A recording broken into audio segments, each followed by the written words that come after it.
5 heures du matin, heure de New York. Le monde occidental dort encore. Et, à ce moment précis, quelqu'un change les règles du jeu. Pas un gouvernement, pas une banque centrale, une bourse privée basée à Chicago.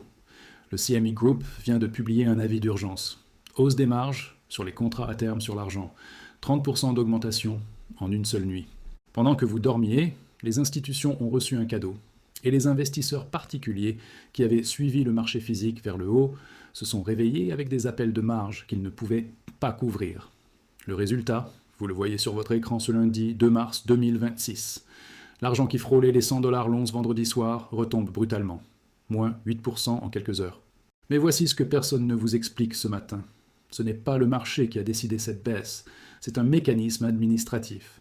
Un formulaire publié sur un site internet à 5 heures du matin. Et la question que vous devez vous poser n'est pas pourquoi l'argent baisse. La question est pourquoi le CME a choisi ce moment précis pour intervenir. Parce que ce qui s'est passé ce week-end a changé la donne mondiale. L'opération Epic Fury, des frappes coordonnées des États-Unis et d'Israël contre l'Iran. Le guide suprême Ali Khamenei tué dans les bombardements. Et en représailles, l'Iran a lancé des missiles et des drones contre Israël, contre des bases américaines au Koweït, à Bahreïn, au Qatar, en Arabie Saoudite. Le détroit d'Ormuz, par où transite 20% du pétrole mondial chaque jour, est désormais pratiquement fermé à la navigation. Les compagnies maritimes Maersk, Hapag-Lloyd, CMA, CGM ont toutes suspendu leur transit. Le trafic de pétroliers a chuté de 70% en 48 heures. 150 navires sont à l'arrêt devant le détroit. Le Brent a bondi de 9%, dépassant 79 $ le baril. L'or a franchi 5 400 $. L'argent physique à Shanghai se négocie avec une prime de plus de 10 $ au-dessus du prix papier occidental. L'ensemble de ces données, inventaires, primes, mouvements institutionnels, sont documentés dans la recherche financière. Ici, je vais vous montrer ce que les chiffres officiels révèlent sur cette journée. 2h15, heure de New York. La session asiatique ouvre. Le Brent bondit immédiatement. Le WTI suit. Les courbes de futurs basculent en backwardation extrême. Les contrats à court terme se négociant 15 à 20 $ au-dessus des contrats à 6 mois. Quand vous voyez cette ampleur de backwardation, le marché vous crie que l'offre physique immédiate est en crise. Selon l'Agence américaine d'information sur l'énergie, environ 21 millions de barils de pétrole transitent chaque jour par le détroit d'Ormuz. 84% est destiné au marché asiatique. La Chine, l'Inde, le Japon et la Corée du Sud en absorbent 69% à eux seuls. Et maintenant, ce flux est pratiquement interrompu. Barclays a relevé ses prévisions pour le Brent à 100 $ le baril. Wood Mackenzie a averti que si la fermeture persiste, nous pourrions revivre un choc comparable aux années 70. Shanghai a gagné du terrain. Les producteurs pétroliers chinois comme Kenhock ont touché leurs limites haussières. L'argent institutionnel chinois n'a pas fui cette crise. Il s'est repositionné dans les actifs qui en profitent. Vendredi, l'argent au COMEX avait clôturé autour de 94 $ l'once.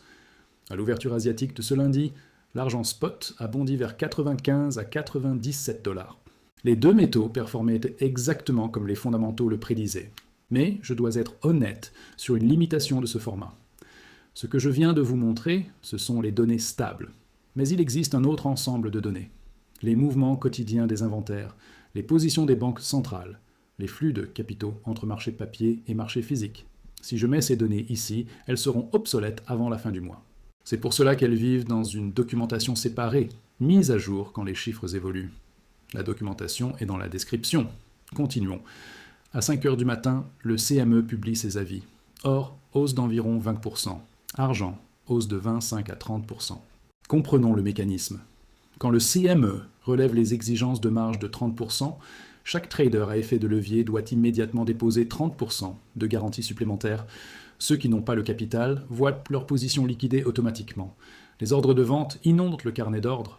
Le prix papier chute et les positions vendeuses institutionnelles obtiennent une fenêtre pour couvrir à des prix artificiellement déprimés. À 6 heures, l'or avait reculé d'environ 5%. L'argent avait été poussé vers le bas de 8% depuis son pic. Ce que vous voyez sur votre écran n'est pas un mouvement fondamental. C'est un événement de liquidation forcée, dont le CME a publié la trace sur son propre site à 5 heures du matin. Et ce n'est pas la première fois. En janvier, quand l'argent avait atteint 121 $, même scénario. Hausse des marges, liquidation en cascade, chute de plus de 40%. En décembre 2025, même chose. En février, Le CME est passé à un système de marge basé sur un pourcentage du notionnel. Les marges augmentent automatiquement quand les prix montent. Le schéma est toujours le même. Le timing aussi, toujours quand le marché de détail ne peut pas réagir. Le prix papier a chuté de 8%. Le prix physique à Shanghai maintient une prime de plus de 10 $. Ce sont deux marchés de plus en plus différents. L'un peut être modifié par un formulaire à 5 heures du matin, l'autre est dicté par la disponibilité réelle du métal. Ceux qui ont suivi jusqu'ici ont compris la logique. Les données actualisées et les sources primaires sont dans la description. Maintenant, les inventaires du COMEX. C'est là que la mathématique devient implacable. Selon les données de février 2026, les stocks d'argent enregistrés sont tombés sous les 90 millions d'onces. En un seul jour de février, un retrait net de 4,7 millions d'onces. Depuis octobre 2025, une chute de 30 et 1%. L'intérêt ouvert sur les contrats de mars représente environ 528 millions d'onces notionnelles, contre 86 millions d'onces disponibles pour la livraison. Le ratio est supérieur à 6 pour 1. La Chine a introduit un système de licence d'exportation pour l'argent à partir de janvier 2026, restreignant les ventes à l'étranger. Le déficit structurel annuel reste estimé à environ 200 millions d'onces. 5 années consécutives de déficit. Un déficit cumulé qui dépasse les 800 millions d'onces. C'est dans ce contexte que le CME relève les marges de 30%. Pas parce que le marché est en bulle, mais parce que le marché physique menace de révéler que le marché papier ne peut pas honorer ses engagements. La hausse de marge n'a pas changé le niveau d'inventaire dans les coffres. Elle n'a pas changé le déficit structurel. Elle n'a pas fermé la prime de Shanghai. Elle a changé un numéro sur un formulaire publié à 5 heures du matin. Maintenant, regardons ce que cette crise signifie pour les marchés dans les semaines à venir. Parce que l'argent n'est plus seulement un métal précieux. C'est un métal industriel critique. Et la crise du détroit d'Ormuz vient de le rappeler de la manière la plus brutale possible. Selon Al Jazeera, le détroit d'Ormuz est une voie maritime de 33 km de large entre l'Iran et Oman, avec un couloir de navigation de seulement 3 km dans chaque direction. 20 millions de barils par jour y transitaient en 2024. C'est l'équivalent de 500 milliards de dollars de commerce énergétique annuel. Et depuis samedi, ce flux est pratiquement interrompu. La garde révolutionnaire iranienne a diffusé des messages radio sur la fréquence VHF maritime, affirmant qu'aucun navire n'est autorisé à passer. 3 pétroliers ont été frappés près du détroit, dont un qui a pris feu au large d'Oman. Bloomberg a rapporté que les assureurs ont commencé à retirer la couverture des risques de guerre pour les navires entrant dans le golfe Persique. 27 pétroliers, transportant environ 12 millions de barils, sont immobilisés dans la mer d'Arabie sans destination confirmée. Et voici ce qui relie directement le pétrole à l'argent. L'énergie est un intrant dans toute production. Quand le pétrole explose, les coûts de production de tout augmentent, y compris les coûts d'extraction et de raffinage de l'argent. Mais surtout, quand les chaînes d'approvisionnement mondiales sont perturbées, les pays importateurs se précipitent vers les actifs tangibles. L'or et l'argent deviennent des valeurs refuges. Et cette fois, il y a un facteur supplémentaire. L'argent est essentiel pour la transition énergétique. Panneaux solaires, composants électroniques, infrastructures d'intelligence artificielle. Si le pétrole devient plus cher et plus incertain, l'urgence de la transition vers les renouvelables s'intensifie. Et chaque panneau solaire nécessite de l'argent. Chaque centre de données utilise de l'argent dans ses composants. La demande industrielle ne diminue pas quand le prix monte. C'est une demande inélastique au prix. Quand un fabricant de panneaux solaires a besoin d'argent pour honorer un contrat de plusieurs milliards, il ne s'arrête pas d'acheter parce que le prix a triplé. Il paye ce qu'il faut. C'est exactement ce que montrent les données de Shanghai. Les acheteurs industriels chinois paient des primes de plus de 10% au-dessus du prix papier occidental pour obtenir du métal physique. Regardons maintenant Wall Street. À l'ouverture, ce lundi, le S&P 500 a chuté de 0,8%. Le Dow Jones a perdu environ 500 points en début de séance. Le Nasdaq a reculé de 0,7%. En Europe, le STOXX 600 a perdu 1,6%. Le DAX a reculé de 1,4%. Mais un retournement est en cours. Les marchés américains tentent de se redresser. Et voici pourquoi c'est révélateur.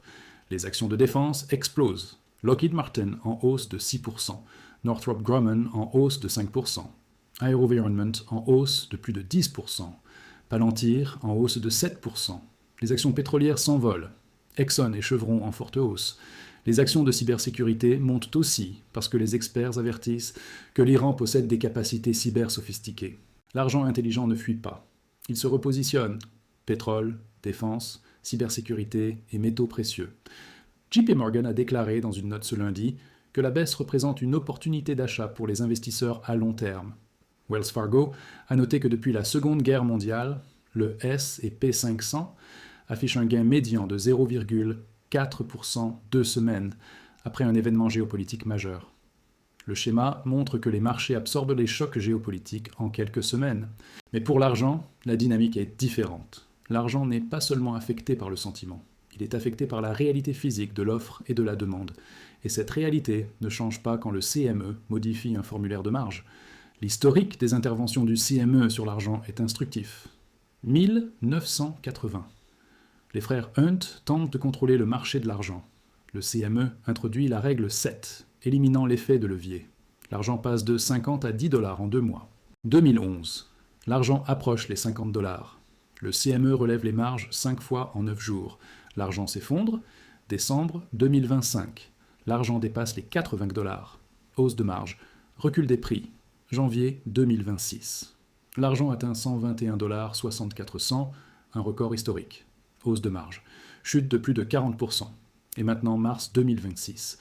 Nouvelle hausse d'urgence pendant que le monde est en crise. Le schéma est identique à chaque fois. Les prix montent sur la base de fondamentaux réels. Demande physique, déficit d'offres, tensions géopolitiques.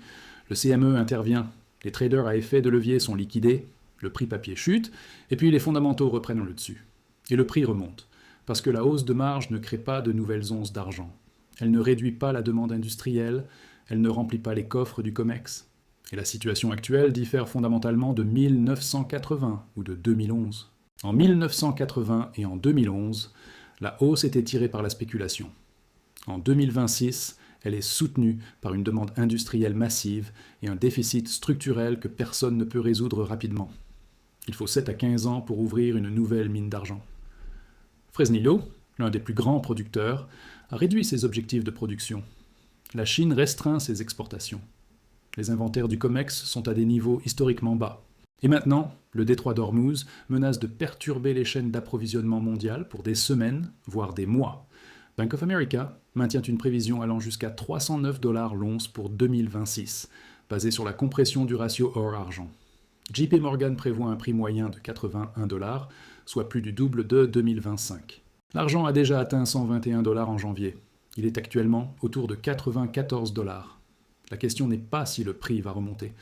La question est combien de fois le CME peut changer les règles avant que le marché physique ne dicte définitivement le prix. Car voici la réalité que cette journée met en lumière. Il existe désormais 2 marchés de l'argent. Un marché papier occidental, où les prix peuvent être manipulés par des modifications administratives de marge, et un marché physique oriental, où le prix est déterminé par la disponibilité réelle du métal. Ces 2 marchés divergent de plus en plus. La prime de Shanghai le prouve chaque jour. Les inventaires qui quittent le COMEX pour ne jamais revenir le confirment. La demande industrielle qui ne faiblit pas, malgré des prix 4 fois plus élevés qu'il y a 2 ans, le démontre. Et la crise du détroit d'Ormuz ajoute une couche supplémentaire de pression sur des chaînes d'approvisionnement déjà tendues. Que retenir de ce 2 mars 2026 ? Le pétrole a bondi parce que 20% de l'offre mondiale est menacée. L'or a franchi les 5 400 $. L'argent a atteint 87 $ avant d'être repoussé par la hausse de marge. Les acheteurs physiques à Shanghai continuent de payer des primes de plus de 10 $. Les inventaires du COMEX restent sous les 90 millions d'onces. Les marchés absorbent le choc avec une rotation vers la défense, l'énergie et les métaux. Le schéma historique montre que les hausses de marge créent des corrections temporaires, pas des renversements de tendance. Le CME n'a pas résolu le problème structurel, il a acheté du temps. Et le temps joue contre les positions vendeuses quand le métal physique disparaît des coffres à un rythme de plusieurs millions d'onces par semaine. Les prochains jours seront déterminants. L'évolution au détroit d'Ormuz, la réponse de l'OPEP, les données d'inventaire du COMEX et la réaction du marché physique asiatique. C'est le genre de période où la compréhension des cycles historiques fait la différence entre la panique et la lucidité. 1971, fin du standard or. 1974, accord pétrodollar. 1980, intervention sur l'argent. 2008, crise financière. 2022, gel des réserves russes. Et maintenant, 2026. Le schéma ne ment pas. Il se répète, avec des acteurs différents, des technologies différentes, mais la même logique fondamentale. Quand le système financier papier est menacé par la réalité physique, les règles changent. Et quand les règles changent, c'est le signal que le système est sous pression. Si vous voulez continuer à suivre cette situation, abonnez-vous à cette chaîne. Les données d'inventaire, les primes de Shanghai, chaque avis de marge du CME seront couverts ici. Activez la cloche de notification. Parce que dans un marché où les règles changent à 5 heures du matin, celui qui a l'information en premier a un avantage que personne ne peut lui retirer. On se retrouve demain, avec les derniers développements.